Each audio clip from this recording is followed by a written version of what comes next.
మాదిగ సంఘాల మహాకూటమి పక్షాన మా ప్రగాఢ సానుభూతి తెలియజేస్తూ వారి ఆత్మకు శాంతి చేకూరాలని ఆ భగవంతుని ప్రార్థిస్తూ ముందుగా క్రైస్తవ సమాజాన్ని వారి మరణం ఐక్యం చేసిందనే సంబరాల కంటే కూడా మరో ప్రవీణ్ పగడాల మరణాన్ని చూడకుండా జరగాల్సినటువంటి పరిణామాలు రిపోర్ట్స్ వస్తాయి, ప్రభుత్వాలు స్పందిస్తారు. వీటి కోసం అంటే కూడా ఇప్పుడు పెద్దలు బాబురావు గారు, మన ప్రేమ్ సాగర్, ఇట్లా మా పెద్దలంతా వీళ్ళంతా కూడా భవిష్యత్తు కార్యాచరణ, ఎందుకంటే 3 రోజులుగా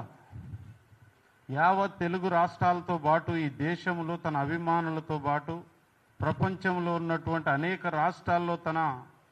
ఎంతో న్యాయ నిపుణత కలిగినటువంటి కావేటి శ్రీనివాసరావు గారు లాంటి వాళ్ళు స్పందించిన ఎక్కడో చిన్న సంఘటన జరిగిందంటే ప్రభుత్వ అధినేతలు, పార్టీల అధినేతలు,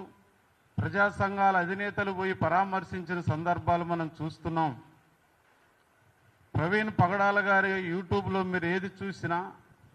తాను ఎక్కడ ఎవరి మనోభావాన్ని దెబ్బతినకుండా ఏ మతాన్ని తాను క్రైస్తవుడని చెప్పుకున్నా క్రిస్టియానిటీని కూడా అది మతము కాదు, నేను క్రీస్తు మార్గంలో తాను ఏదైతే బోధించిండో ఆ బోధనలు ఈ సమాజానికి మేలుకరంగా ఉండే విధంగా మాట్లాడుతున్నానని అనేక మందిని చైతన్యం చేస్తూ తన యొక్క స్పీచ్లు మనం డిబేట్లు చూసాం. అంత గొప్ప